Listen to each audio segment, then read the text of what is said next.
Prédica número 2678, dada por el pastor Carlos Astal el domingo 22 de mayo del 2016. Continuación los 4 lugares a donde fue Elías antes de ser arrebatado. Continuación Jericó, derribando muros, ser niños. Estamos estudiando cosas maravillosas de la palabra de Dios y realmente el tema ha sido la soberanía de Cristo. Y eso nos llevó a estudiar que 4 lugares visitó el profeta Elías antes de venir a ser arrebatado por la carroza de la soberanía de Cristo o el carro de fuego del Señor. Así es que Elías fue a Gilgal, Elías fue a Betel, Elías fue a Jericó y Elías fue al Jordán. Y estamos en Jericó. Ahora, de paso, hicimos unos paréntesis muy magníficos y maravillosos por la gracia y la misericordia de Dios para poder ver el cuadro grande detrás de qué anda el Señor. Pero para estudiar este tema de Jericó, a ver, Gilgal es el lugar a donde vamos para que el Señor circuncide allí nuestros corazones y nuestros oídos. Betel es el lugar, este es nuestro Betel público y nuestro cuarto de oración es nuestro Betel privado. Y es el lugar al que vamos a pagarle a Dios nuestros votos. Amén. Uno no viene a la iglesia esperando recibir, uno viene a la iglesia preguntándole al Señor cómo podemos darle más. Amén, más alabanza, más gratitud, más oración. De paso, el Señor nos bendice y nos da. Pero si todos los cristianos del mundo irían a sus respectivas iglesias conscientes que van a ese lugar a dar, los servicios serían muy diferentes, ¿sí? Amén. De hecho, la gente va esperando recibir, que creen que el tiempo de alabanza es para deleitarlos a ellos. No, la alabanza no es para usted. La alabanza es el vehículo en el que usted se tiene que subir para deleitar al Señor. Muy bien, gracias a Dios. Y luego estamos en Jericó. Jericó es el lugar donde caen los muros. Ahí tuvimos que detenernos y les expliqué la condición del corazón humano y cómo en el fondo de nuestra voluntad el nombre del Señor en nosotros fue tomado cautivo. Amén. Y la serpiente se encargó de crear un mundo imaginario en donde nosotros nos imaginamos que nosotros somos Dios y nos sentamos en el trono y empezamos a gobernar y a reinar. Y esto fue creando o levantando una serie de muros o murallas de orgullo alrededor de ese trono, alrededor del corazón. Todos tenemos una ciudad del orgullo metida adentro. Todos tenemos. Hasta la amada en el Cantar de los Cantares todavía tenía muros con los cuales tenía que lidiar. ¿Se acuerdan? Así es que todos tenemos estos muros de orgullo. Ahora, para estudiar el tema de Jericó y los muros y todo eso, lo que estamos haciendo es siguiendo a Jesús en su último viaje de Galilea a Jerusalén. Y para llegar a Jerusalén desde Galilea había un montón de caminos, un montón de rutas, pero en esta ocasión, la última ocasión en la que Jesús fue a Jerusalén, porque en esta ocasión Él llegó para ser entregado en manos de los gentiles, para ser crucificado, para morir y para que su alma se fuera 3 días y 3 noches al Seol, para ser resucitado por la gloria del Padre al tercer día. O sea, esta es su última visita a Jerusalén. Amén. En esta ocasión Él decidió agarrar otra ruta y decidió pasar por Jericó. Ahora, el Señor Jesucristo no hizo nada al azar, ni sin una razón, ni sin tener detrás una gran lección espiritual y moral que darnos a nosotros.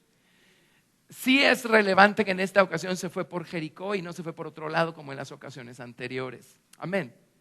Y es muy importante seguir a Jesús en todas estas jornadas que Él emprendió porque pues en cada una de ellas encontramos lecciones tremendas para nosotros. Amén. Pero en esta ocasión decidió irse por Jericó. ¿Y qué creen? La vez pasada no me funcionó mi mapa. Ahora les traje otro. Y si no, se los vuelvo a dibujar. Algún día vamos a tener mapa. A ver. Yo ya tengo aquí mi mapa. Algún día va a salir ahí. Entonces, vámonos por favor a Mateo capítulo 19. Mateo capítulo 19. Mateo 19. ¿Ya apareció el mapa? No.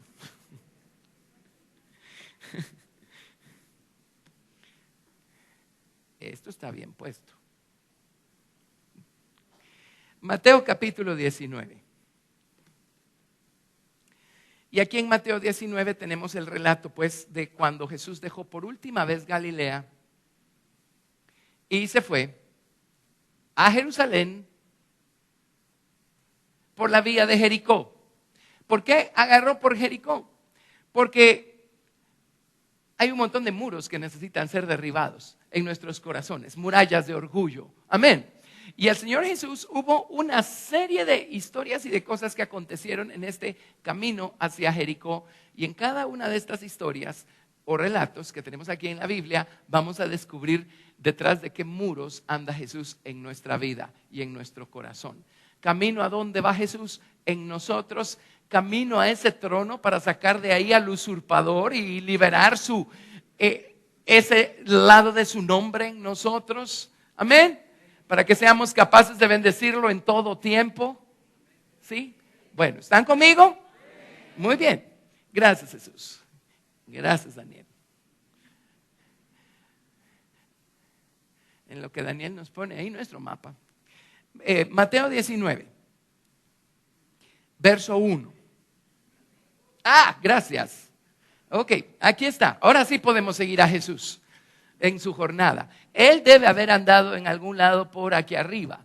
Miren, ahí está Capernaum y ahí está el mar de Galilea o el lago de Genezaret. Y ahí está Tiberias. Es muy emocionante poder visitar esos lugares y encontrar que muchos de esos lugares siguen vivos, poblados y se llaman por los mismos nombres. Hasta un montón de ciudades filisteas que menciona la Biblia están allí con sus mismos nombres. Amén. Así es que Jesús obviamente se fue en dirección al sur. Aquí abajo está Jerusalén. Ahí abajito ven Jerusalén si es que tienen telescopios. Ahí está Jerusalén. Ahora sí, ¿ya ven dónde está Jericó? Así es que él se fue por el valle del río Jordán camino a Jericó. Aquí, por aquí se vino. No es la única ruta porque en muchas otras ocasiones tomó por otro lado. Se vino por acá, por el valle del Jordán y llegó a Jericó, camino a Jerusalén. Ahora eso a mí me dice que para llegar al fondo de mi corazón el Señor primero tiene que derribar un montón de murallas. Por eso se tiene que ir a Jericó primero, a derribar murallas. Muy bien, entonces ahora sí, Mateo 19. Tanta bulla solo para eso. Pues está bonito el mapa, ¿verdad? Mateo 19. Entonces ahora déjenme ver cómo está la cosa. Ahí está.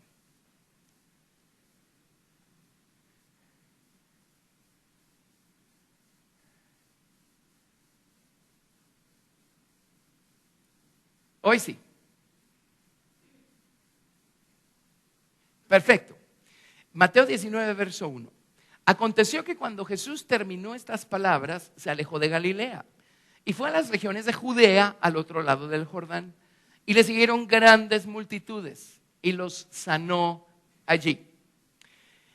Y la primer gran historia que encontramos, o cosa que enfrentó Jesús camino a Jericó, fue el asunto del adulterio y el divorcio, o el divorcio y el adulterio. Pongamos aquí divorcio.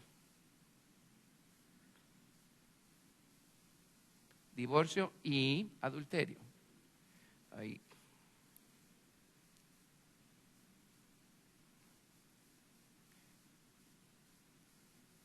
Divorcio y adulterio. Y esto lo estudiamos hace un par de semanas. Y la moraleja de esa historia es, si no tuviéramos un muro en nuestro corazón, no se dieran estas cosas. ¿De acuerdo? Ese es todo el asunto. Si no tuviéramos un muro en el corazón. Así es que le tengo noticias. La otra persona no tiene la culpa. Amén. Es el muro en el corazón. Es el muro en el corazón. ¿Sí? Muy bien. Entonces, verso 3. Entonces vinieron a él los fariseos tentándole y diciéndole, ¿es lícito al hombre repudiar a su mujer por cualquier causa? Él respondiendo les dijo, ¿no habéis leído que el que los hizo al principio, varón y hembra los hizo? Y dijo, por esto el hombre dejará padre y madre y se unirá a su mujer y los dos serán una sola carne. Así que no son ya más dos, sino una sola carne. Por tanto, lo que Dios juntó, no lo separe el hombre. Le dijeron, ¿por qué? Pues mandó Moisés dar carta de divorcio y repudiarla. Él les dijo, por la dureza de vuestro corazón, Moisés os permitió repudiar a vuestras mujeres, mas al principio no fue así. Me imagino que la práctica en esos días era que si quemaba el agua, entonces la repudiaban, ¿verdad? Y la mandaban de regreso a la casa de sus papás o quién sabe qué. Entonces, pero si nos vamos a nuestros días, nada ha cambiado. El corazón sigue endurecido a causa del pecado. Verso 9. Y os digo que cualquiera que repudia a su mujer, salvo o excepto por causa de fornicación o adulterio, y se casa con otra, adultera, y el que se casa con la repudiada, adultera. Así es que tampoco la solución es andar buscando un segundo casamiento, un tercer casamiento, depende con una D bien grandota. ¿De acuerdo? Muy bien.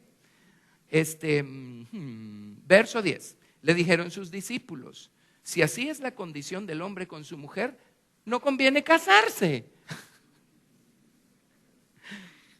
Entonces él les dijo, no todos son capaces de recibir esto. ¿De recibir qué? ¿De recibir qué? Que no conviene casarse, porque van a ver la respuesta. Los discípulos le dijeron, entonces mejor nos quedamos solteros. Y Jesús dijo, depende, con otra D bien grandota. Miren la respuesta. Dice, no todos son capaces de recibir esto, sino aquellos a quienes es dado. Y esa condición es un don y es una gracia que Dios le da a algunos, pero no a todos. Amén. Entonces dice, pero pues hay eunucos que nacieron así del vientre de su madre. Y hay eunucos que son hechos eunucos por los hombres. Y hay eunucos que a sí mismos se hicieron eunucos por causa del reino de los cielos. El que sea capaz de recibir esto, que lo reciba. Y hay personas que tienen el llamado. Amén. Yo cuando era joven, soltero e ignorante, y empecé a estudiar estas cosas, y empecé a estudiar en Isaías capítulo 56, que Dios a los eunucos les iba a dar un nombre mejor que el de hijos e hijas. Dije, yo no me voy a casar nunca. Yo quiero ese nombre mejor que el de hijos e hijas. Y se lo conté a la doctora Esparza. Y ella años después lo contó en algún lado y dijo, ja, ¿a qué horas a los 19 años uno va a decidir no casarse nunca? Bueno, estoy felizmente casado y llevamos 26 años de estar felizmente casados. Pero eso no significa que Dios no llame a algunos y les dé una gracia especial para vivir, como le llamen, una vida de celibato, una vida monástica, lo que sea. Pero es un llamado especial, ¿sí? Así es que si alguien más lo tiene y usted no lo tiene, usted no trate de imitar a la otra persona porque usted se va a meter en problemas, ¿sí? En fin, ese fue el primer asunto, divorcio y matrimonio. Es el primer muro con el que Jesús lidia en este viaje de Galilea a Jerusalén pasando por Jericó. Ese muro que hay en nuestro corazón, que es un muro de orgullo que nos hace creer que nosotros merecemos más, que nosotros merecemos mejor y que nadie más puede darnos la talla. Y por eso, pues a veces hay personas que cambian cónyuge como cambiarse zapatos, ¿verdad? Por la dureza del corazón, ¿sí? En fin, pero eso ya lo tratamos. Entonces Jesús siguió su camino a Jericó. Ahora va a buscar derribar más muros, va a encontrarse con otra muralla y nos va a enseñar cómo derribar esta segunda muralla. En el capítulo 19, verso 13, encontramos esta siguiente historia. Entonces le fueron presentados unos niños para que pusiese las manos sobre ellos y orase. Y los discípulos le reprendieron. Esa palabra es fuerte, significa lo censuraron, lo amonestaron. Pero Jesús dijo, dejad a los niños, venid a mí y no se lo impidáis, porque de los tales es el reino de los cielos. Y habiendo puesto sobre ellos las manos, se fue de allí. Ahora, ¿qué muro va a derribar el Señor en esta segunda ocasión que encontramos nosotros? Y solo déjenme explicarles algo. A veces cuando leemos esto creemos que lo que esto está diciendo es que todos los niños chiquitos por el hecho de ser niños, si se mueren, se van al cielo. Ahora les tengo noticias. No es lo que dice la Biblia. No importa cuánta gente se lo haya dicho, no es lo que está en su Biblia. Vámonos a 1 Corintios 7, 14. O sea, no es ese el tema de estos versículos. Pero vayámonos a 1 Corintios capítulo 7, verso 14. Y hace 2 semanas tocamos acá 1 Corintios capítulo 7, pero no nos detuvimos en este punto de los niños. Solo lo inserto porque es importante que lo entendamos. ¿Cuántos aquí creían que solo por el hecho de ser niños se iban al cielo si morían, ya sea en el vientre de la madre o como pequeños bebés recién nacidos? Y yo así lo creía también, sí, hasta que entendí lo que dice mi Biblia. Amén. 1 Corintios 7, verso 14 dice, vamos a ver, leamos desde el 10 para tener un contexto un poco más amplio. Pero a los que están unidos en matrimonio mando, no yo, sino el Señor, que la mujer no se separe del marido. Y si se separa, quédese sin casar o reconcíliese con su marido. Y que el marido no abandone a su mujer. Y a los demás, yo digo, no el Señor. Si algún hermano tiene mujer que no sea creyente y ella consiente en vivir con él, no la abandone. Y si una mujer tiene marido que no sea creyente y él consiente en vivir con ella, no lo abandone. Porque el marido incrédulo es santificado en la mujer y la mujer incrédula en el marido. Aquí tampoco está diciendo que el marido incrédulo es automáticamente salvo porque su mujer es salva. No es eso lo que está diciendo. Ahorita vamos a ver qué está diciendo. La salvación es algo personal y viene después de una elección voluntaria y consciente que uno hace al abrirle uno su corazón a Jesús y a pedirle uno a Jesús que lo salve y al reconocer uno que necesita salvación. Amén. Así es que nadie es salvo ni por osmosis ni por quién sabe qué más cosas. Ok, porque el marido incrédulo es santificado en la mujer y la mujer incrédula en el marido. Oigan esto, pues de otra manera vuestros hijos serían inmundos, impuros, no limpios, mientras que ahora con uno de los dos que sea salvo en casa son santos. Ahora, ¿qué leímos?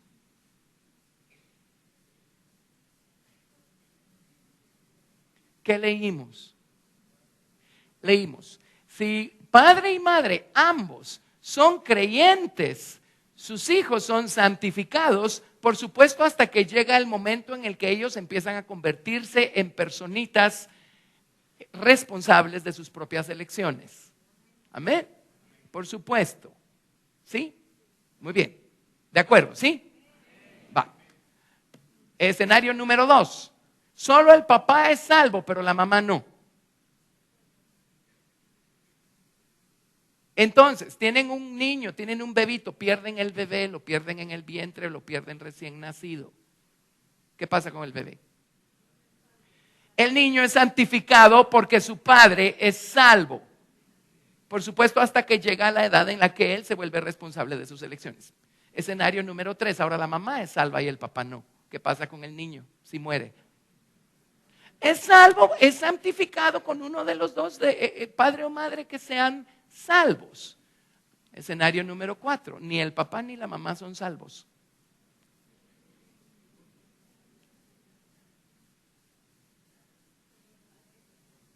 La palabra impuro, ¿qué palabra usa aquí? Inmundo. Significa impuro, contaminado, significa corrompido, envilecido. En otras palabras, no hay nada santificando a ese niño. No hay nada que lo esté santificando. ¿Lo ven? ¿Lo vieron?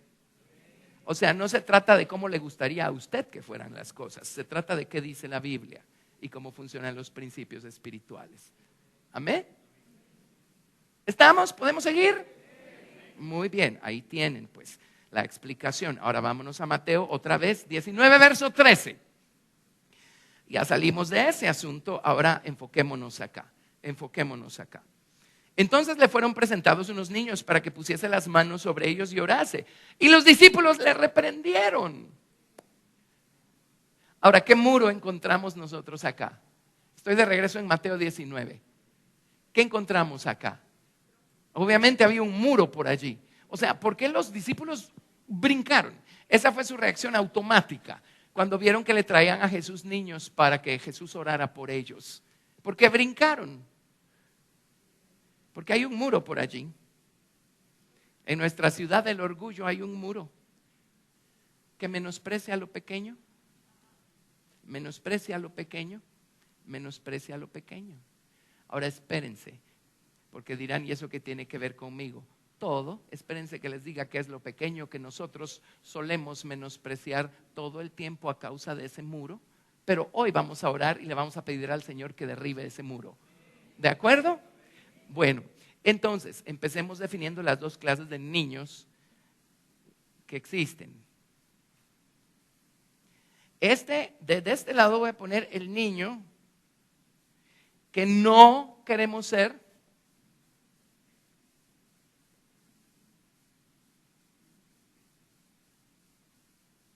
Y del otro lado voy a poner al niño que sí queremos ser.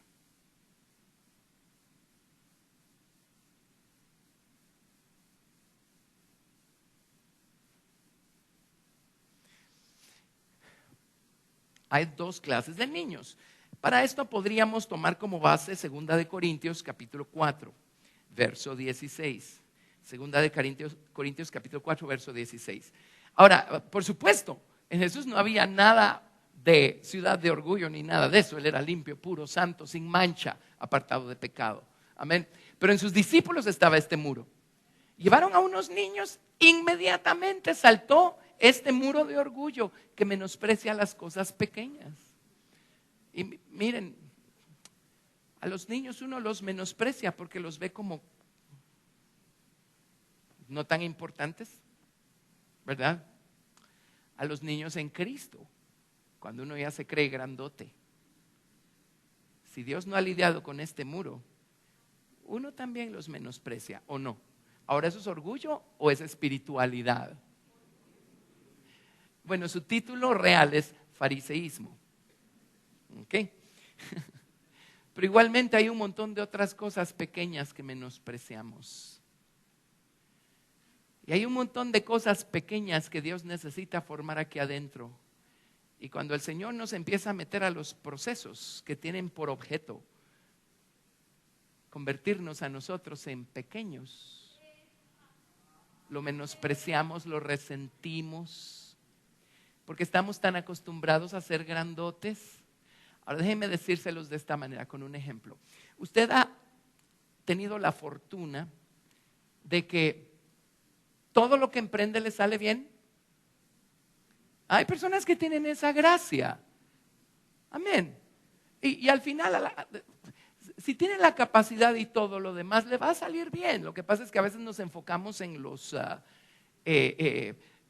obstáculos que encontramos en el camino. Todo me está saliendo mal. No es cierto, al final le salió bien. Cierto, costó un poquito, pero le salió. Pero estamos acostumbrados a que hacemos algo y nos sale bien. ¿Por qué no salió bien? Pues por la gracia y misericordia de Dios estudiamos para eso. Nos preparamos, estudiamos, lo entendimos, alguien nos lo explicó, le entramos y salió. Entonces abordamos una segunda cosa, le entramos y sale.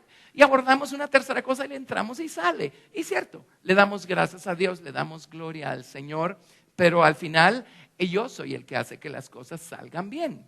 Bueno, Dios nos va a dejar llegar hasta un punto de esa manera. Y de repente, a ver, ¿a cuántos les ha pasado que venían acostumbrados a que todo lo que hacían les salía bien y de repente un día todo empieza a salir mal? O sea, aparte de que a uno siempre todo le salga mal. Pero no, estoy diciendo, todo nos sale bien y de repente un día algo pasa y todo empieza a salir mal. ¿Verdad que es cierto?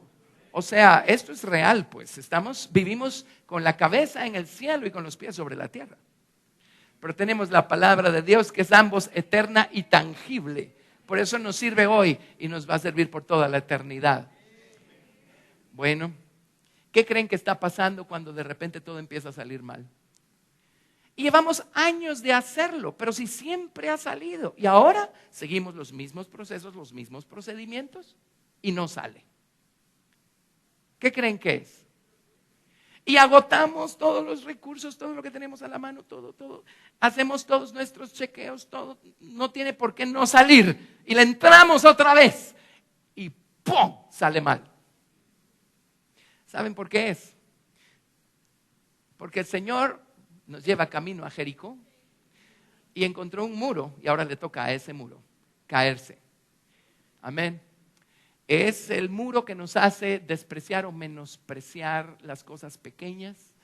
Es el muro que nos hace resentir el hecho de que el Señor no quiere que seamos grandes, sino que quiere que seamos niños, para que entonces Él pueda ser grande.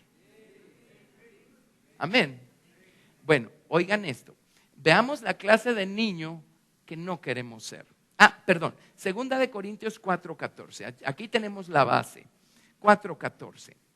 2 Corintios 4:16. 4:16. 2 Corintios 4:16. Por tanto, no desmayamos.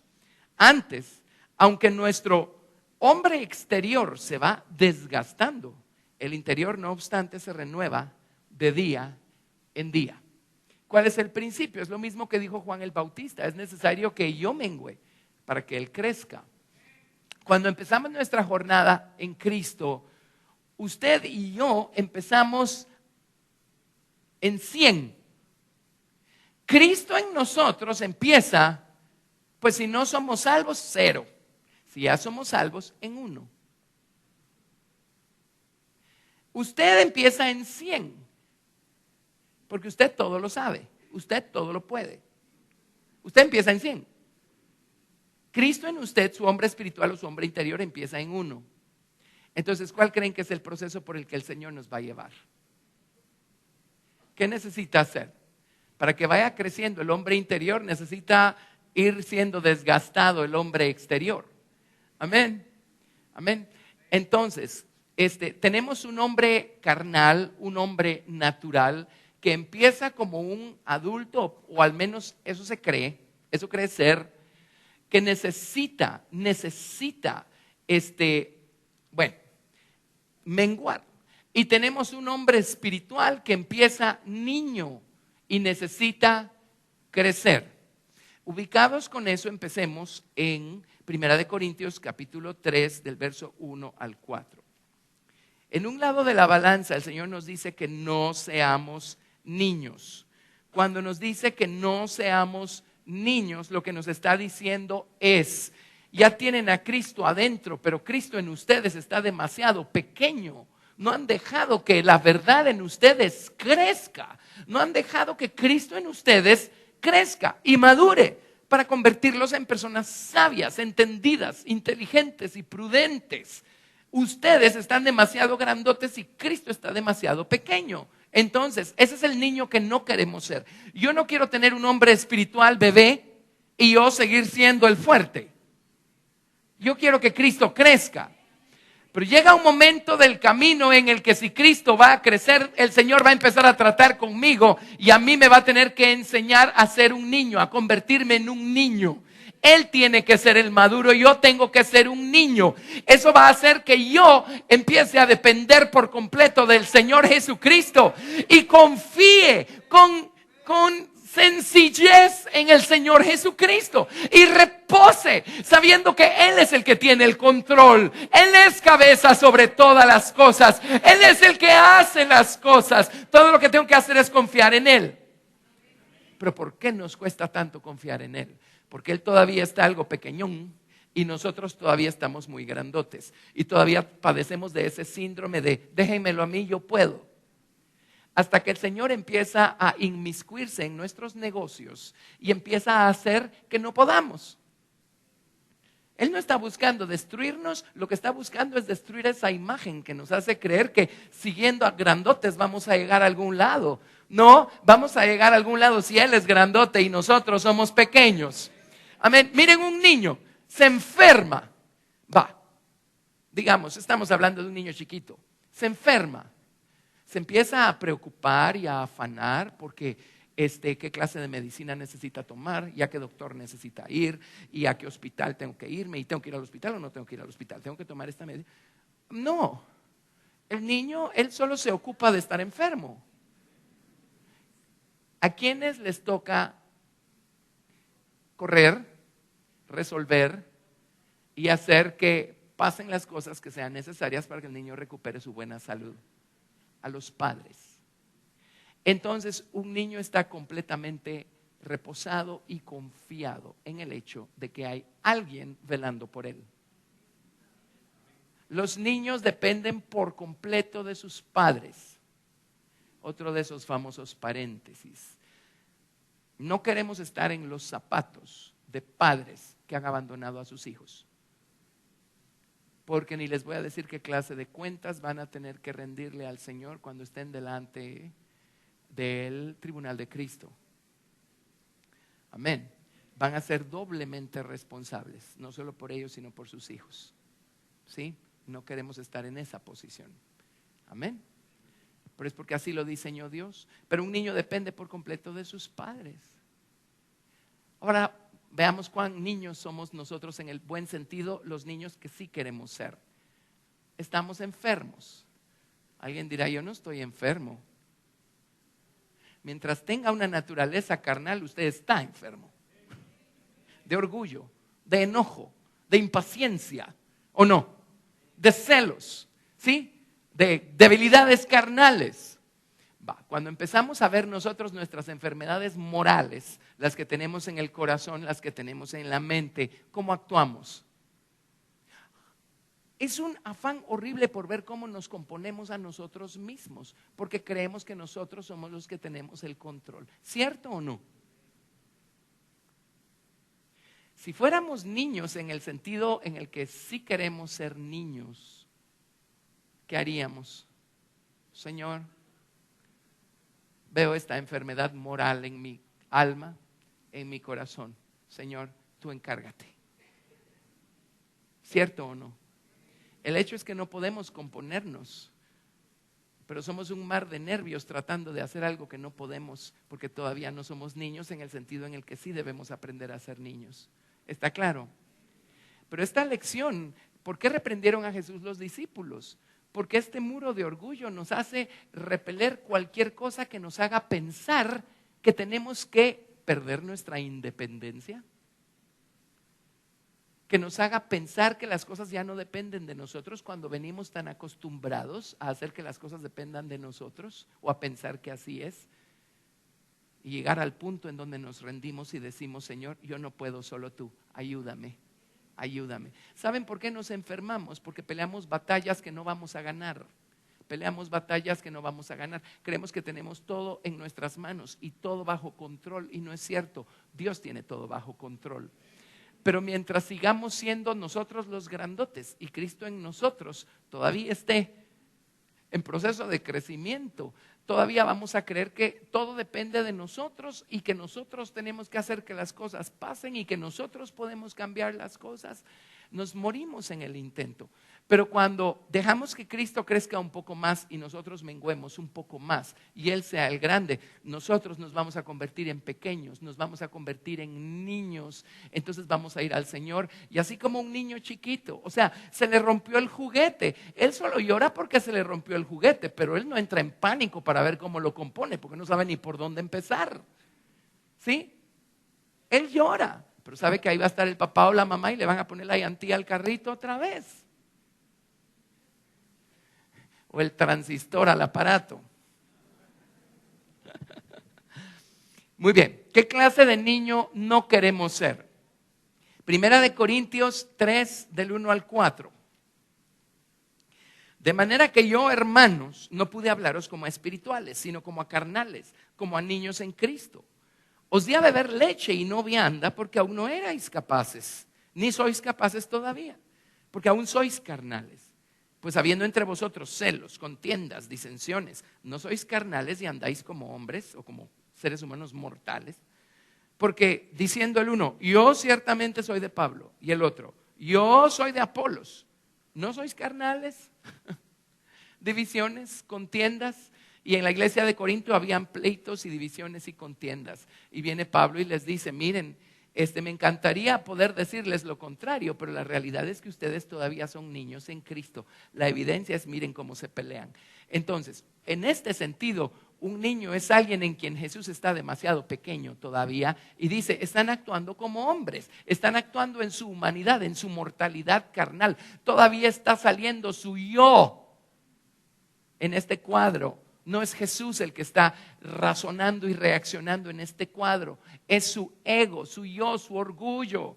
Así es que dejen que Cristo crezca y eso va a poner en orden su orgullo. Pero en el caso de los corintios, ellos eran niños en Cristo. Esos son los niños que no queremos ser. Otro caso, 1 Corintios 13:11. Solo en Corintios tengo 3 referencias a los niños que no debemos ser. Eso les dice que la iglesia a los corintios era mera interesante. 1 Corintios 13, verso 11.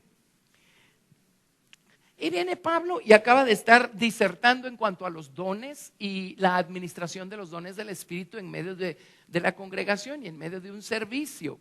Y cómo tiene que haber cierto orden para que la gente profetice, porque el chiste es que todos salgan edificados, pero si todos hablan al mismo tiempo, nadie va a entender lo que está diciendo la otra persona. En ese contexto, dice, verso 11, dice, cuando yo era niño, hablaba como niño, pensaba como niño, juzgaba como niño, mas cuando ya fui hombre, dejé lo que era de niño. Otra vez le está diciendo a los corintios, dejen de ser niños. Ustedes no son capaces de ponerle algún tipo de estructura a sus servicios para que todos sean edificados. Dejen de ser niños. Cuando uno es niño, uno piensa como niño, uno razona como niño, uno actúa como niño. Pero cuando uno ya se vuelve hombre maduro, entonces uno empieza a actuar de otra manera. Los corintios tenían su hombre espiritual muy pequeño y su hombre carnal todavía era muy grandote. Por eso eran incapaces también de manejarse en muchas cosas que son espirituales. 1 Corintios 14, verso 20. 1 Corintios 14, verso 20. Y sigue disertando acerca de la administración de los dones y el hablar en lenguas y todas estas cosas. Y en el verso 20 dice, hermanos, no seáis niños en el modo de pensar. Es el niño que no debemos ser, pero aquí inserta el niño que sí debemos ser. Dice, sino sed niños en la malicia. Si todavía somos los jueces injustos, es porque todavía nuestro hombre espiritual está demasiado pequeño y nuestro hombre carnal todavía está reinando. Dice, sed niños en la malicia, pero maduros en el modo de pensar. ¿Lo ven? Así es que estos niños son aquellos que su hombre espiritual todavía está demasiado pequeño y todavía están siendo gobernados o manejados por su propia soberanía carnal. Otro ejemplo en Hebreos 5, Hebreos capítulo 5, verso 11. Hebreos capítulo 5, verso 11. Hebreos 5, 11.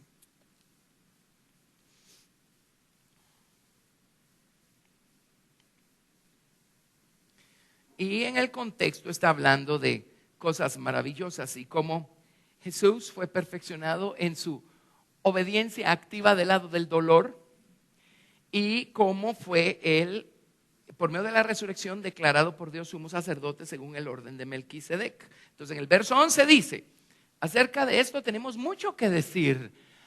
Dice, este es un mundo, me estoy mordiendo la lengua porque quisiera enseñarles todos estos misterios maravillosos. Tenemos mucho que decir y difícil de explicar. Dice, pero ya me di cuenta que no les voy a poder explicar mucho de esto. ¿Por qué? Por cuanto os habéis hecho tardos para oír. Porque debiendo ser ya maestros, maestros significa doctos en el manejo de las escrituras. Después de tanto tiempo, tenéis necesidad de que se os vuelva a enseñar cuáles son los primeros rudimentos de las palabras de Dios. Y habéis llegado a ser tales que tenéis necesidad de leche y no de alimento sólido. Y todo aquel que participa de la leche es inexperto en la palabra de justicia, porque es niño.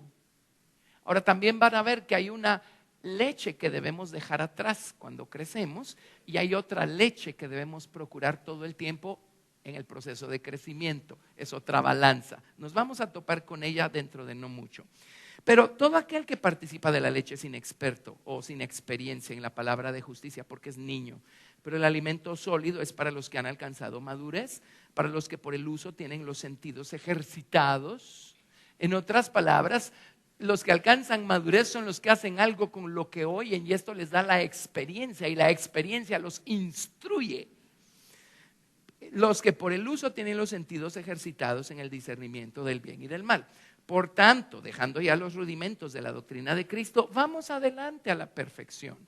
Claro que cuando uno es un creyente recién nacido, uno necesita los rudimentos, necesita las bases, los fundamentos A, B, C, y que lo tomen a uno de la mano y lo dirijan. Por supuesto, nosotros procuramos hacerlo, tenemos un material que se llama 12 pasos a la plenitud y ustedes lo pueden estudiar solitos y es de estudiar y de llenar.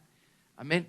Y solitos pueden ir estudiando ustedes cuáles son los fundamentos de la doctrina cristiana. Amén. Pero años después, ¿cómo así? Tenemos que seguir explicando los fundamentos cuando ya Cristo debería haber crecido un poco más en nosotros. Eso nos debiera hacer un poco más experimentados en la palabra y entendidos, y de esa manera podemos explicar otras cosas, salir de cimientos y seguir construyendo un edificio de la palabra de Dios, de la verdad. Amén. ¿Estamos? Muy bien, así es que esos son los niños que pues no queremos ser o debemos dejar de ser tarde o temprano. Tarde o temprano un niño en lo natural crece, entonces ya no va a seguir con la leche, necesita alimento sólido. Lo mismo es en lo espiritual. Isaías 28:9. Isaías 28, verso 9. Isaías 28, verso 9.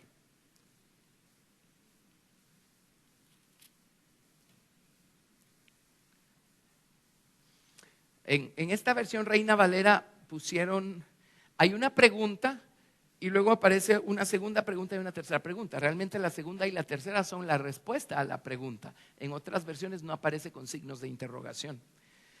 Isaías 28:9. ¿A quién se enseñará ciencia? ¿A quién se hará entender doctrina? Esa es la pregunta. La respuesta es a los destetados, a los arrancados de los pechos. O sea, tarde o temprano tenemos que graduarnos de la leche materna a la compota. Y tarde o temprano tenemos que graduarnos de la compota a los purés. Y de los purés al alimento sólido. ¿A quién se le va a enseñar ciencia? ¿A quién se le va a enseñar doctrina? Dice, no es a los que todavía están tomando leche materna, espiritualmente hablando. Es a los que ya fueron destetados. Amén. Entonces, lo que el Señor espera es que tarde o temprano dejemos de ser niños espirituales. Eso significa que Cristo crezca y se convierta en un adulto maduro en nosotros, dentro de nosotros.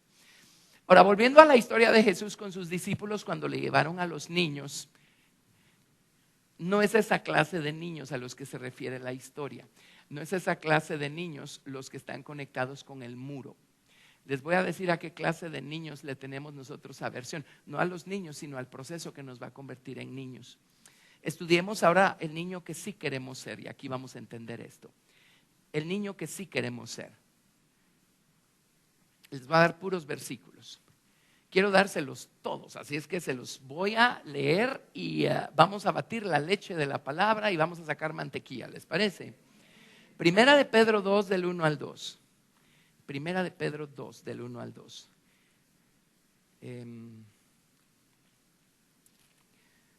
Apenas estoy arrancando motores. Primera de Pedro 2, del 1 al 2.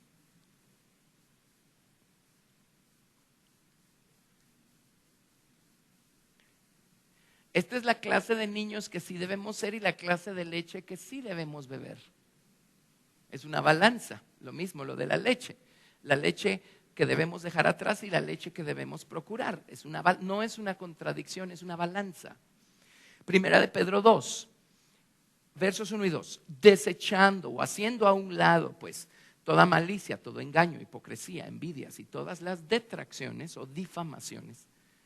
Desead, como niños recién nacidos, la leche espiritual no adulterada, para que por ella crezcáis para salvación, si es que habéis gustado la benignidad del Señor, acercándoos a Él, piedra viva, desechada ciertamente por los hombres, mas para Dios, escogida y preciosa. Vosotros también como piedras vivas, sed edificados como casa espiritual y sacerdocio santo, para ofrecer sacrificios espirituales aceptables a Dios por medio de Jesucristo. Aquí nos dice que debemos desear la leche espiritual. Como niños recién nacidos debemos desear la leche espiritual. Pero pensé que acabamos de estudiar que ya no somos niños recién nacidos y ya no tenemos que tomar leche. Bueno, conciliemos estos dos lados. En este otro lado de la balanza, cada vez que el Señor nos ayuda a aprender este plano de su verdad y nos abre una nueva puerta y nos lleva a un nuevo plano en su palabra, que es completamente nuevo para nosotros, allí es donde el Señor nos convierte una vez más a otro plano, a otro nivel, en un nuevo niño espiritual, porque nos abre un nuevo mundo del cual no sabemos nada. Entonces tenemos que volvernos niños y decir: Señor, esto está maravilloso, pero no sé ni dónde empezar, no sé por dónde entrarle a este mundo maravilloso de entendimiento que me estás abriendo. Y empezamos poco a poco, deseando y codiciando lo más básico de ese nuevo plano espiritual, hasta que empezamos a entender y empezamos a aprender todo ese mundo que Dios nos abrió. Y adivinen qué, ya entendimos todo ese nuevo plano que Dios nos abrió. ¿Qué creen que va a pasar? Dios nos va a abrir otra puerta y nos va a llevar a otro plano, y vamos a encontrarnos delante de un mundo del que no sabíamos nada, y otra vez tenemos que convertirnos en niños y depender por completo del Señor y decir: Señor, wow, ahora ayúdame. No sé por dónde empezar, pero ayúdame. Estoy viendo un mundo maravilloso. Llévame paso a paso y dame la lechita, y después veme dando todo lo demás. ¿Está claro eso? Ahora, eso ocurre cuando Cristo ya creció en nosotros y somos nosotros los que nos hemos convertido en niños, o por lo menos hemos adquirido la capacidad de humillarnos y de reconocer cuánto dependemos del Señor para que Él nos siga conduciendo el resto del camino. Dios nos pone delante de su palabra para humillarnos, para que nos curemos de ese síndrome del sábelo todo. Amén. Y nos abre mundos de los que no sabemos nada. Allí es donde debemos nosotros menguar y debemos hacernos niños. Esto solo alguien que tiene a Cristo crecido lo puede hacer. ¿Está claro? Este es este otro lado. Son los niños que sí debemos aprender a hacer. Amén. Por eso el Señor en lo natural nos pone delante de situaciones que son más grandes que nosotros. Si todavía nos creemos muy grandotes, vamos a tratar de entrarles y nos van a aplastar porque son demasiado para nosotros. ¿Qué tenemos que hacer? Menguar y hacernos niños, convertirnos en niños, humillarnos como un niño y decir: Señor, tú tómame de la mano y tú dime por dónde, tú encamíname aquí porque no sé ni por dónde empezar. Señor, tú dame el ABC de esto, porque de esto no entiendo nada, ayúdame. Y nos convertimos en niños de manera voluntaria, ¿sí? ¿Por qué los discípulos le tuvieron aversión al hecho de que le traían niños a Jesús para que Jesús orara por ellos? Porque Jesús allí dejó al descubierto este gran muro de orgullo que tenemos, que nos hace creer que somos unos grandes portentos y no nos permite convertirnos en niños para tener o desarrollar una dependencia completa en el Señor Jesucristo. ¿Sí entendieron eso? Amén. Bueno, ok. Sigamos. Mateo 18 del 1 al 10. Mateo 18 del 1 al 10. Mateo 18 del 1 al 10. O hay una situación y provoca fricción Y nuestro método sigue aumentando la fricción. Y se provoca enojo y se provocan problemas y todo. Pero yo sé cómo manejar esta situación, déjenmelo a mí. Y sigo yo buscando manejar la situación y sigo provocando más pleitos y más problemas y más división y más contienda. ¿Por qué no mejor dejo que Cristo sea el grande y yo mengo y yo me vuelvo niño y le digo, Señor, yo no sé cómo entrarle a esta situación. Tómame de la mano y encamíname tú. Y tú dime cómo entrarle a esta situación. Nuestro muro de orgullo repele estos momentos a los que Dios nos lleva para ayudarnos a entender cuán débiles somos.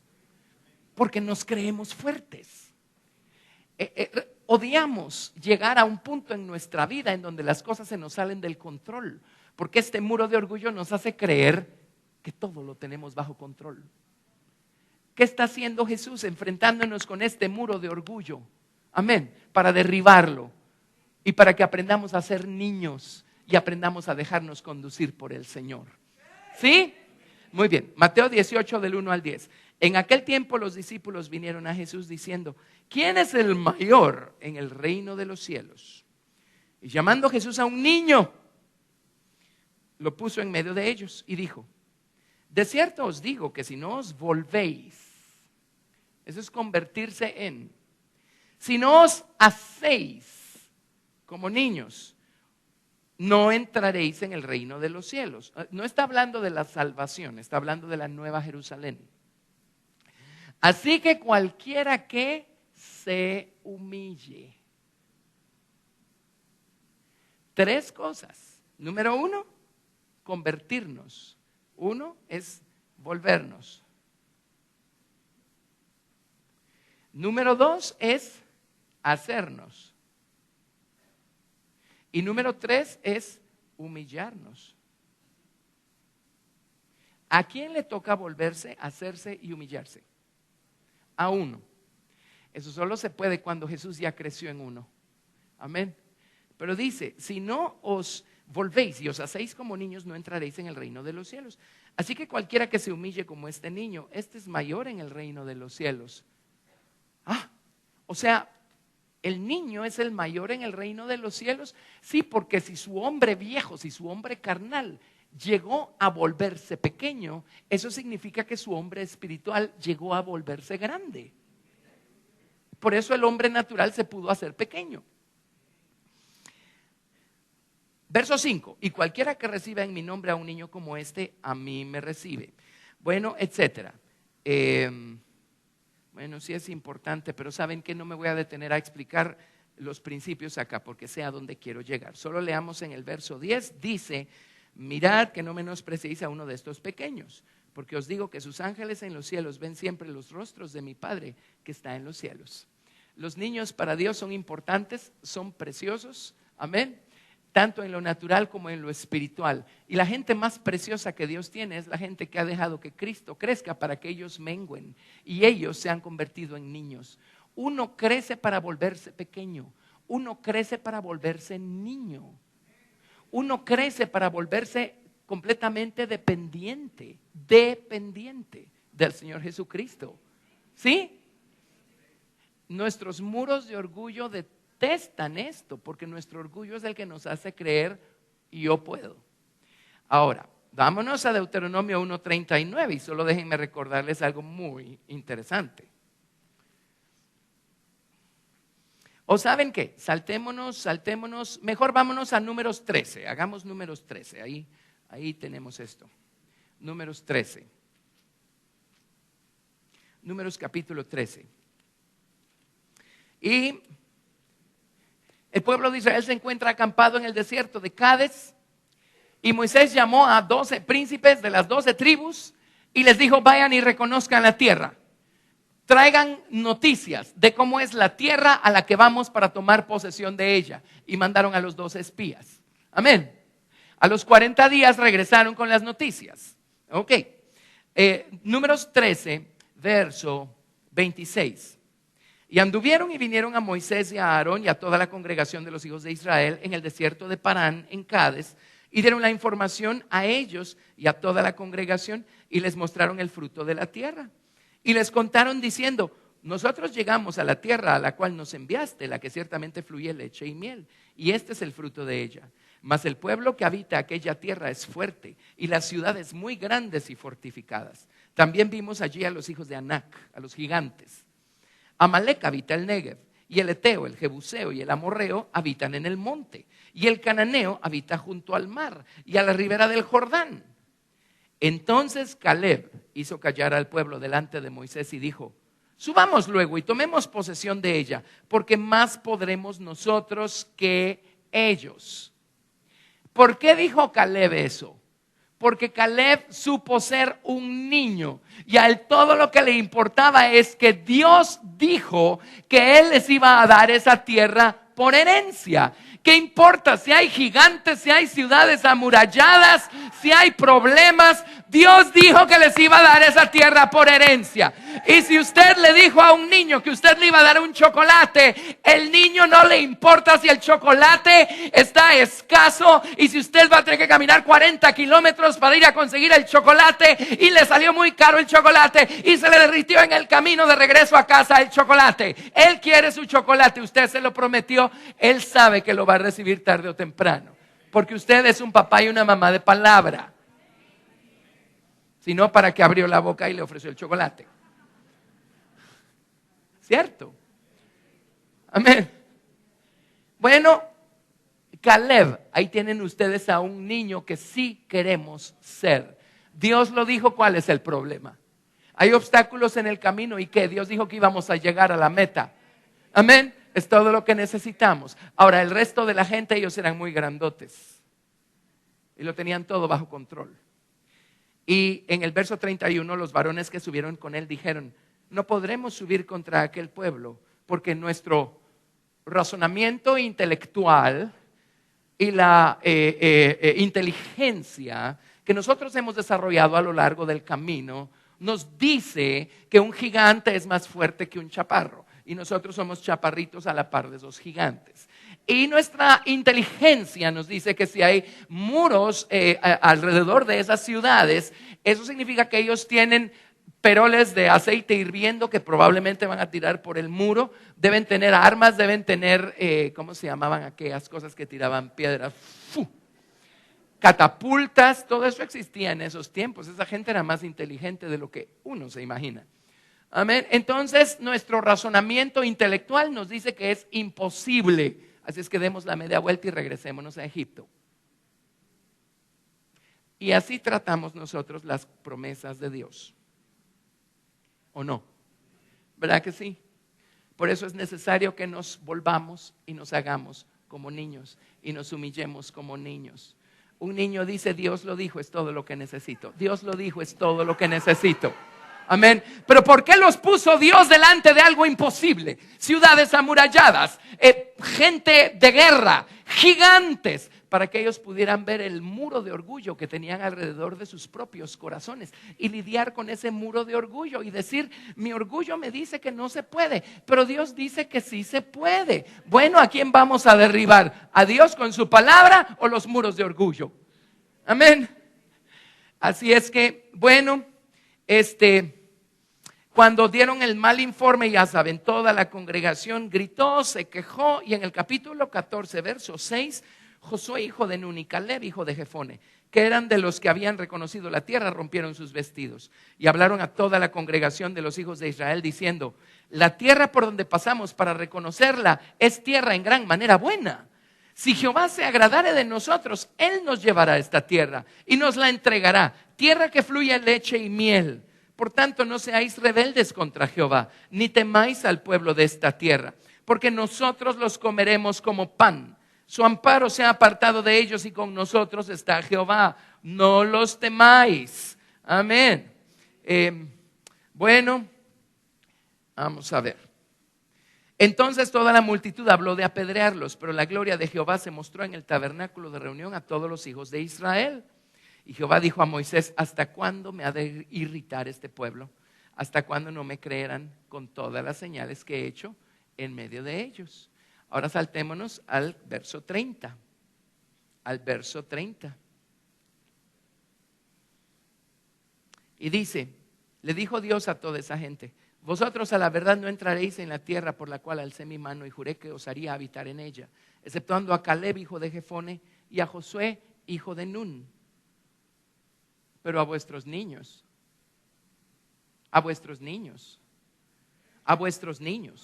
de los cuales dijisteis que serían por presa, yo los introduciré y ellos conocerán la tierra que vosotros despreciasteis. ¿Y por qué estaban los dos grandotes de Josué y Caleb entre los niños? Porque ellos fueron niños. Supieron volverse, supieron humillarse, supieron ser como niños, rendirse, relajarse, reposar y decir: si hay gigantes y si hay ciudades amuralladas, Dios sabrá qué hacer con ellos. Amén. Nosotros vamos a reposar en Dios y Él nos va a decir qué hacer y qué no hacer. Ese es un niño. Pero el orgullo humano detesta perder el control y perder la razón. Así es que Jesús anda detrás de ese muro que tenemos nosotros dentro. ¿Les está haciendo sentido? Bueno, espérenme pues, porque todavía no he empezado mi prédica.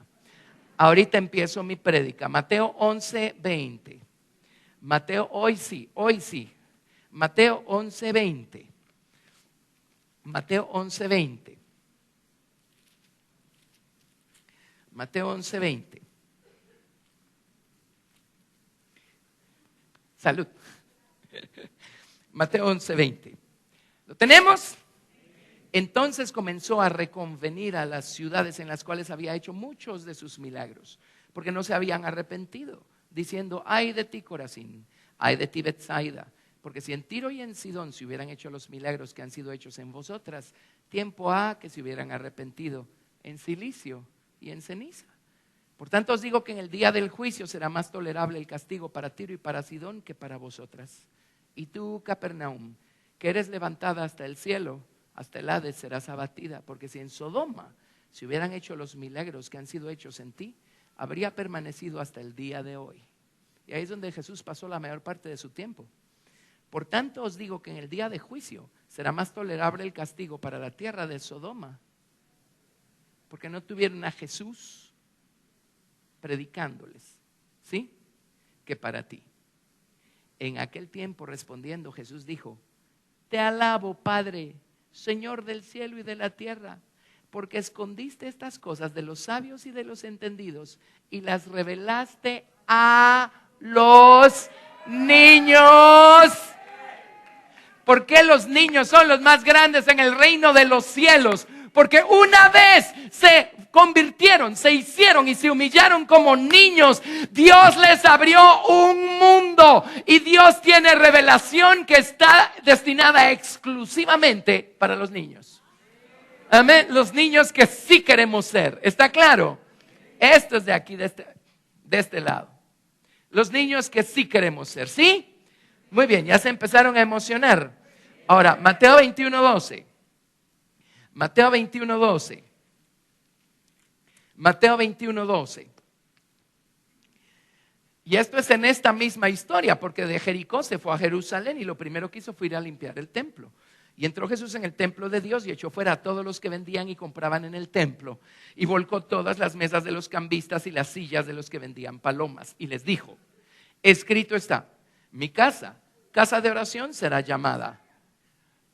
Y hay gente que le extraña que tengamos media hora de oración aquí antes del servicio. Mi casa, casa de oración será llamada, mas vosotros la habéis hecho cueva de ladrones. Y vinieron a él en el templo ciegos y cojos y los sanó. Pero los principales sacerdotes y los escribas, viendo las maravillas que hacía, y a los muchachos aclamando en el templo y diciendo: Hosana al hijo de David, se indignaron. ¿Por qué se sintieron ofendidos? Porque tenían una pared, un muro de orgullo que les hacía creer que ellos tenían todo bajo control y ellos tenían todo el conocimiento y ellos tenían todo en sus manos. Y le dijeron: ¿oyes lo que estos dicen? Y Jesús les dijo: sí. Nunca han leído su Biblia. De la boca de los niños y de los que maman, ¿perfeccionaste la alabanza? ¿Perfeccionaste la alabanza? Ahora vámonos a la cita, porque eso está en Salmo 8. Salmo 8. Ese es el niño que sí queremos ser. Está claro, el niño que sí queremos ser. Pero para llegar a ser los niños que sí necesitamos llegar a ser, es necesario que el Señor derribe esa muralla que nos hace creer que nosotros somos los grandotes y que tenemos todo bajo control y que lo sabemos todo. Salmo 8, verso 1. Oh Jehová, Señor nuestro, cuán glorioso es tu nombre en toda la tierra. Has puesto tu gloria sobre los cielos. De la boca de los niños y de los que maman fundaste la fortaleza a causa de tus enemigos, para hacer callar al enemigo y al vengativo. La palabra fortaleza es la misma que traducen alabanza. Allá es la palabra os. Os significa fuerza, seguridad, majestad, alabanza, y la raíz de la palabra os es asaz. ¿Se acuerdan de Azazel? ¿Qué es Azazel? Era el macho cabrío de la expiación. Culturalmente hablando le llaman el chivo expiatorio. Un día cuando estemos ahí arriba vamos a saber quién se confundió y se le olvidó que era un cabrito y le puso chivo. Pero esa es la expresión, ¿verdad? Pero es un macho cabrío de la expiación o la sangre de la expiación. Dice, de la boca de los niños y de los que maman, fundaste, estableciste la fortaleza, la alabanza, y está conectada con el poder de la sangre de la expiación. Ahora, la sangre de la expiación era la que se ponía en el propiciatorio y en los querubines una vez al año. Era la sangre de misericordias que hacía que Dios no se fijara en la ley rota que estaba abajo, y en la urna con el maná que el pueblo menospreció, y en la vara de Aarón con la autoridad contra la cual se rebelaron los israelitas. Amén. Entonces dice, convirtámonos en niños, y allí es donde va a quedar establecida una gratitud absoluta por la sangre de la expiación. Un niño reposa, confía en que la sangre de la misericordia está sobre su cabeza, entre Dios y él. Por lo tanto, aunque no sea perfecto y se tropiece y caiga, si sigue siendo un niño, no va a tener ningún problema en confiar que la sangre de la misericordia sigue allí, sigue alejando los justos juicios que merece, sigue cubriendo su falta, sigue dándole oportunidad a la gracia de Dios a edificar lo que nos falta, a componer lo que nos falte, a convertir lo que nos falte. Alguien que no es un niño en el buen sentido no tiene suficiente confianza en la sangre de la misericordia del Señor. Entonces cada vez que tropieza y se cae, se va al abismo, pensando que ya no hay remedio para él. No, esto es porque nuestro intelecto carnal, alimentado por el diablo, nos hace pensar que ya no hay remedio. Amén. Pero cuando somos niños y dependemos por completo del Señor, no vamos a tener ningún problema en seguir caminando, sabiendo que aunque seamos torpes, hay una sangre que nos cubre. La sangre de la expiación, es de esa sangre que viene nuestra fortaleza, y es a causa de esa sangre que tenemos alabanzas de gratitud al Señor. Pero necesitamos hacernos como niños para llegar a confiar en esa sangre. ¿Es cierto o no es cierto? Amén. Gracias a Dios. Bueno, miren, por ejemplo, Salmo 131, 2. Les voy a tomar unos minutillos, no es mucho, pero si no, no volvemos a esto. Entonces no quiero que se vayan sin su postre. Salmo 131. Leamos desde el verso 1. David entendía estos principios. ¿Creen que David los entendía? Dice, este es el 12º cántico de ascenso. Dice, Jehová, no se ha envanecido mi corazón, ni mis ojos se han enaltecido. Ni anduve en grandezas, ni en cosas demasiado sublimes para mí.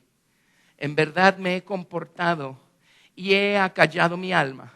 Como un niño destetado de su madre, como un niño destetado está mi alma. Él logró pelear en contra de esas fortalezas y derribar esos muros de orgullo. Y dijo, Señor, Yo no he pretendido querer entender cosas que son demasiado altas para mí o querer hacer cosas que son demasiado altas para mí. Estoy como un niño recién destetado. Así está mi alma, como un niño. Y dice, espera, oh Israel, en Jehová, desde ahora y para siempre. El resto de Israel dice, aprendan, entiendan. Vuélvanse como niños, humíllense como niños. Amén. No se metan a tratar de entender cosas demasiado altas o de hacer cosas demasiado altas. Humíllense y acallen su alma y háganla ser como un niño destetado delante del Señor y esperen en el Señor. Y déjenme decirles algo, papá siempre sabe mejor. Amén. ¡Hey! Gracias, Jesús. Bueno, ahora están listos para el postre y con esto termino, pero no se pueden ir sin su postre. Un banquete no es completo sin postre. Y aunque uno haya comido mucho, siempre hay espacio para el postre, con café. No importa cuánto coma, siempre va a haber un huevito para el postre. Apocalipsis 12. Apocalipsis 12. Apocalipsis 12. ¿Y qué tiene de importancia si me hago niño, si no me hago niño? Bueno, aquí viene el postre. Verso 1. Apareció en el cielo una gran señal. Una mujer vestida del sol con la luna debajo de sus pies y sobre su cabeza una corona de 12 estrellas. Y estando encinta clamaba con dolores de parto en la angustia del alumbramiento. También apareció otra señal en el cielo. Y aquí un gran dragón escarlata que tenía 7 cabezas y 10 cuernos, y en sus cabezas 7 diademas. Y su cola arrastraba la tercera parte de las estrellas del cielo y las arrojó sobre la tierra. Y el dragón se paró frente a la mujer que estaba para dar a luz, a fin de devorar a su hijo, tan pronto como naciese. Y ella dio a luz a un hijo varón. Lo que significa que creció lo suficiente para saber convertirse, hacerse y humillarse como un niño. Y cuando ese día llegó, ella dio a luz un niño.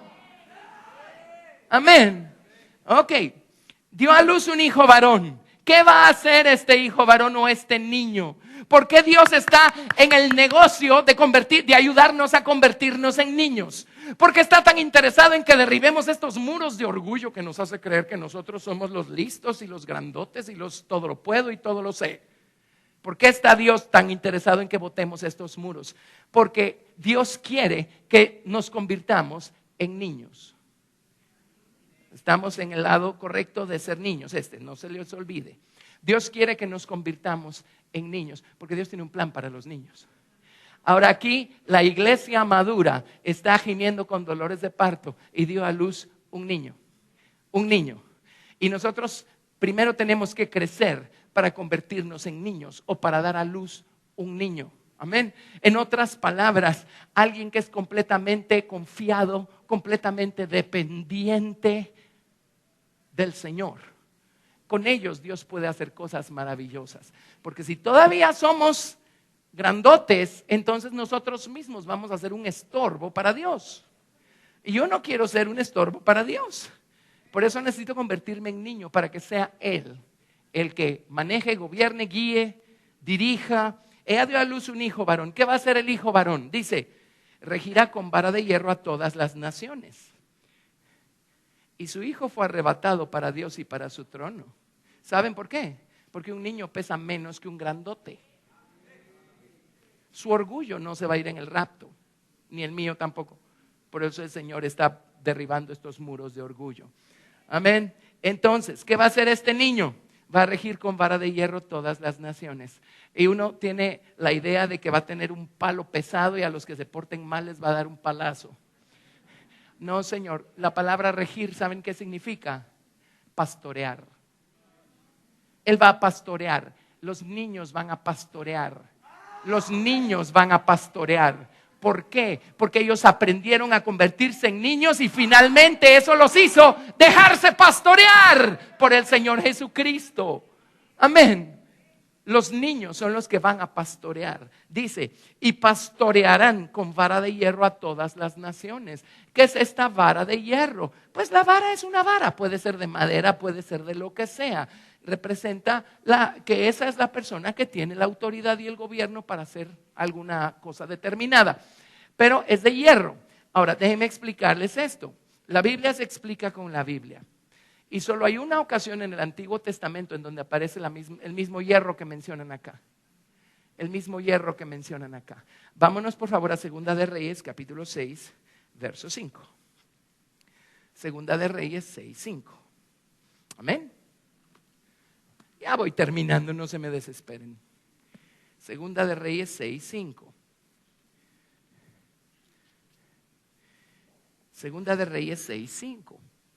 Leamos desde el 1. Segunda de Reyes 6, 1.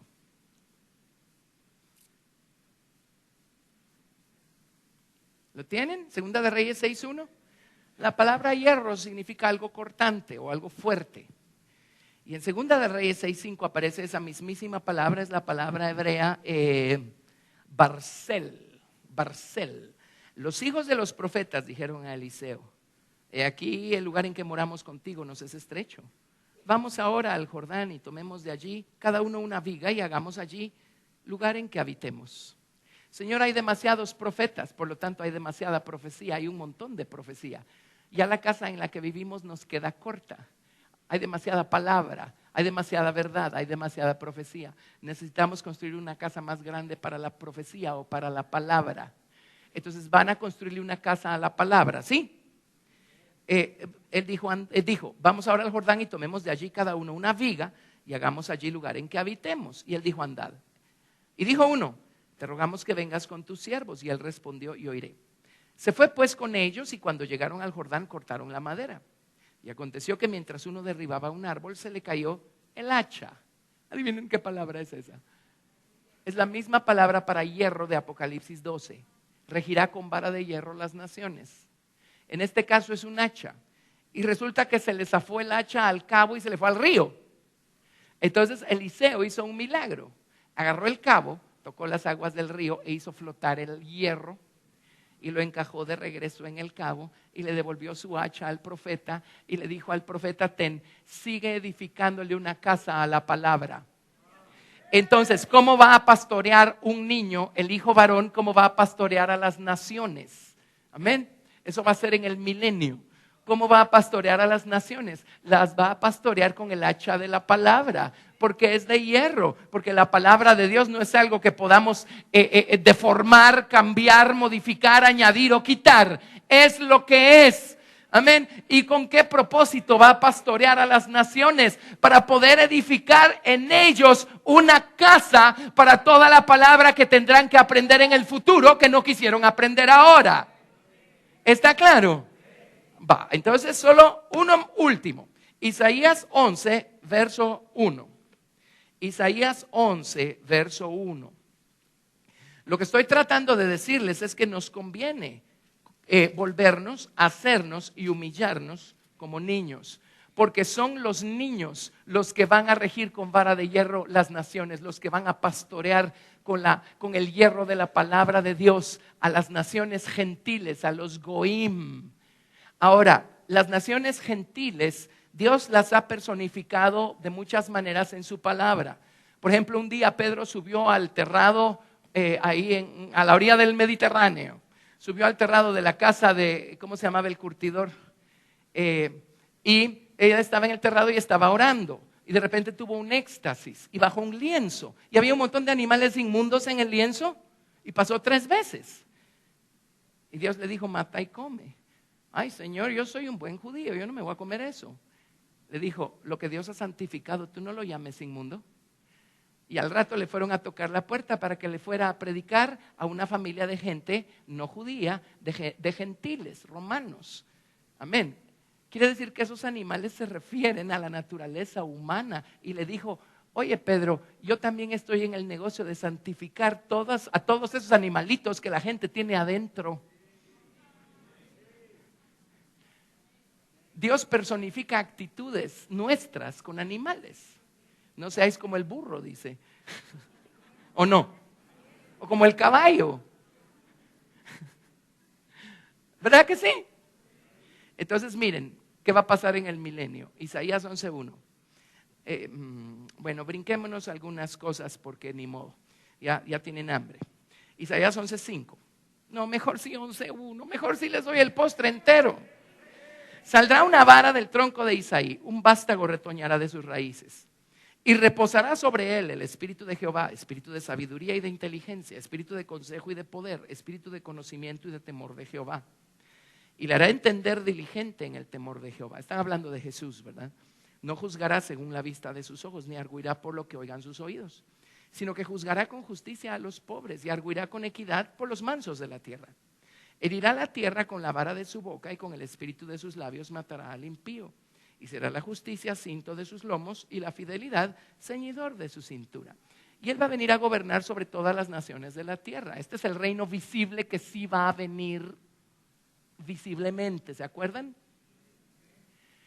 Y pues las naciones gentiles de la tierra, ustedes saben que Dios a algunas etnias les ha dado un tipo de naturaleza y a otros otro. O sea, esto no solo es individual, sino a nivel de etnias. Hay gente más agresiva que otra. Hay gente más pacífica que otra. Hay un grado allí en donde está bien, esa es su naturaleza, nada más que Dios los convierta y lo usen para bien. ¿Me explico? Pero son virtudes que a causa del pecado se deformaron, por eso las usan para mal. Pero esto significa que hay etnias o hay naciones o hay gentes que son más, digamos, salvajes, y hay etnias o naciones que son más domesticadas. Así funciona. O sea, no crea que el resto de los seres humanos son iguales que usted. Muy bien, verso 6. Morará el lobo, alguien salvaje, con el cordero, alguien manso. Y el leopardo, salvaje, con el cabrito se acostará, manso. El becerro manso y el león salvaje y la bestia doméstica, mansa, andarán juntos.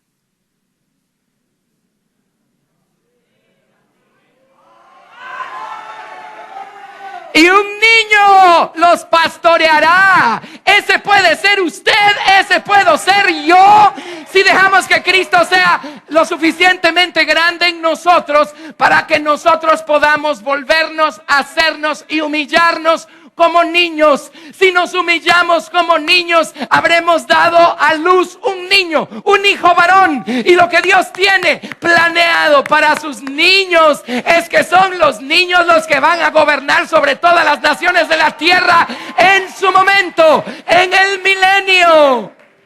Amén. Demos gloria al Señor, démosle gracias. El proceso empieza hoy, empieza aquí y ahora, derribando ese muro de orgullo que nos hace creer que somos los todopoderosos y los sábelo todos. Amén.